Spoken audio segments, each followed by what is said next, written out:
Now, one thing I just always wondered, like, you used to be on street TV a lot. Is there a reason why you're not over there anymore? Well, when Munchie B went on his platform with Tiny Munchie, allowing to do it on a backyard, even though I know this backyard shit might gonna be over with the next 10 years. The new generation is not gonna keep that up. But at the time, shout out to J Hood, anyway, it was reported a guy who was generally accepted amongst the reals that he was on a backyard, he was no good. My co-host at Kickin' Cack Being Bull felt it was cool to be on his platform, announcing that through his homie Tiny Munchie, who on the yard with a lot of my lokes right now, shout out to Tiny Munchie, I've spoken to him. He was comfortable allowing him to announce on his platform that somebody, J Hood in particular, but anybody went 50-0 against the East Coast Crips. I didn't have to ask nobody, talk to nobody. I didn't believe it the moment I heard it. However, this is my co-host. We debate issues daily, all the time. I thought it was another issue just to debate.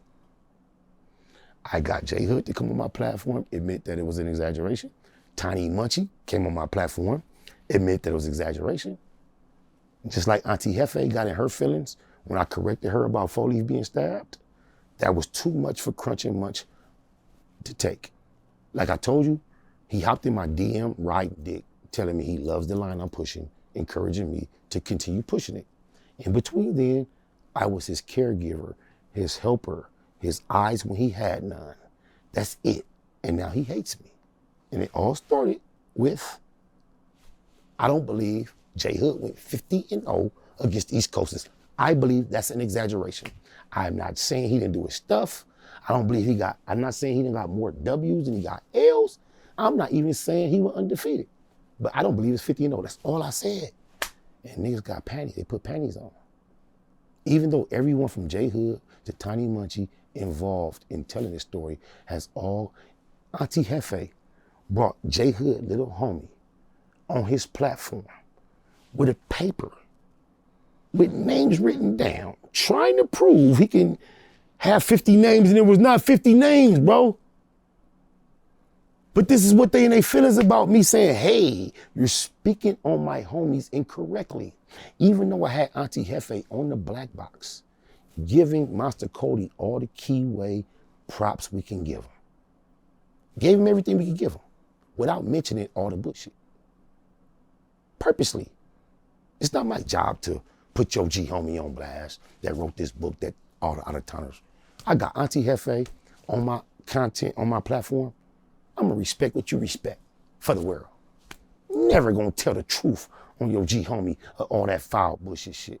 But then he had a habit of getting on his platform, speaking on my homies, not only negative, but dishonestly negative. He has this story in his mind where recently somebody that's a red rag got violated like Munchie, and they wrecked him in the county jail. And for some reason, he felt like he needed to announce on the internet that in retaliation, a similar incident happened to someone from East Coast. Not just myself, but everybody I know from East Coast. We search high, low, in the system, out the system, this street, that block. We want to know who from East Coast this happened to. The person does not exist. However, Auntie Jefe is comfortable having his platform out there stating a member of the East Coast Crips got violated just like Munchie B in his rectum in the county jail a few months ago. He's never corrected that. Then he's also come on this platform and tried to push this 50-0. Hey, no big deal, hey. All I'm gonna do is come on here and say this. If you're gonna do that, I could tell the truth about your G homie, Master Kody, who was sucking dick, smoking dope, wearing dresses downtown LA the day he died.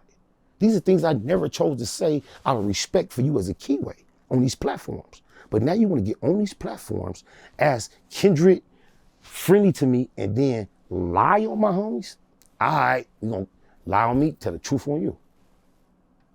So if you didn't know Master Kody was smoking dope, sucking dick, wearing dresses downtown LA, now you know. I did not know that. Now you know. Or hear that.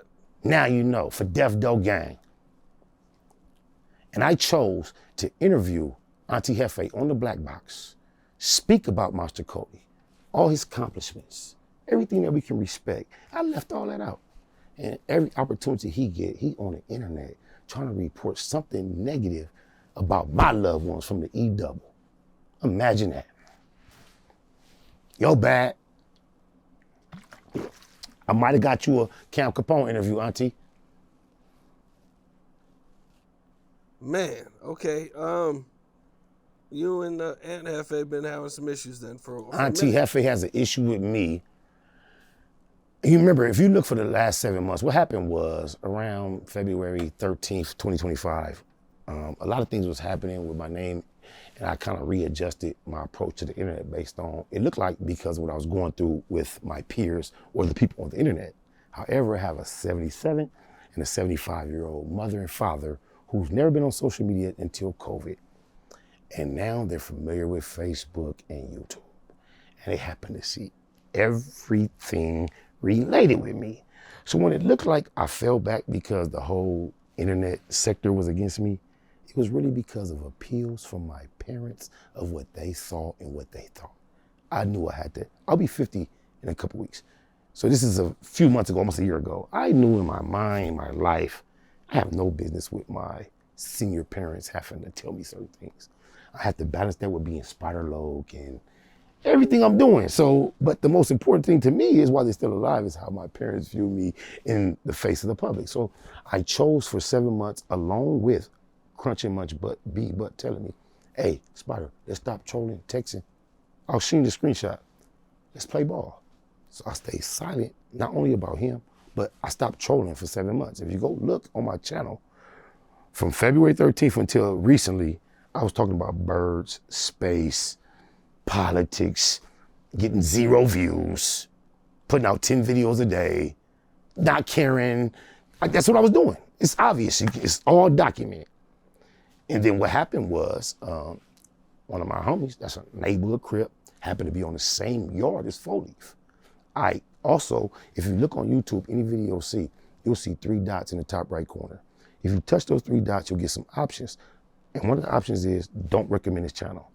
I pushed that option for every channel in our sector. So the reason why I was capable for those 7 months to make that type of content that had nothing to do with none of us is because I had blocked everybody. I didn't even see their feeds. So what happened was, one of my homies on the same yard with 4Leaf said, SBI, I'm finna put you on. You finna be in the game. Auntie Jefe wrong again. And he out here saying 4Leaf, like, cause I'm looking at 4Leaf right now. He ain't got stabbed, boo, boo, boo, boo. I basically said, got you, neighborhood. Hey, Auntie Jefe, you got it wrong. You're wrong again. 4Leaf didn't get stabbed. And it turned into all this. That's all I did. For the people who don't know, who's 4Leaf? 4Leaf the low.